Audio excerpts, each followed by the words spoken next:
महाराज देव एवढा चतुर आहे महाराज, जन्माला एकीकडे खेळायला एकीकडे गेला महाराज, बरोबर की नाही?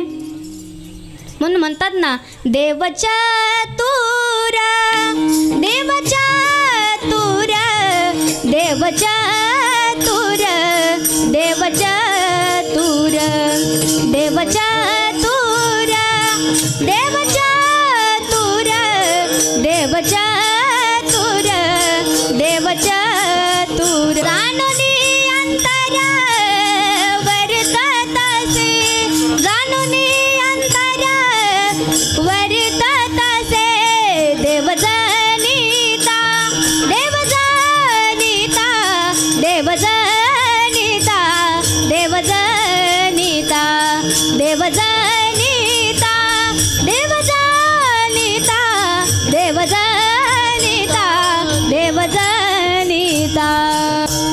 काय म्हणतात महाराज? देव इतका चतुर आहे, देव चतुर देव चतुर देव चतुर देव चतुर देव चतुर देव चतुर देव चतुर देव चतुर। जाणून सुद्धा काय करतोय? येड्याचं सोंग घेतोय। काय म्हणतात? जाणूनी अंतर वर्ततसे जाणूनी अंतर वर्ततसे देव जनिता देव जनिता देव जनिता देव जनिता देव जनिता देव जनिता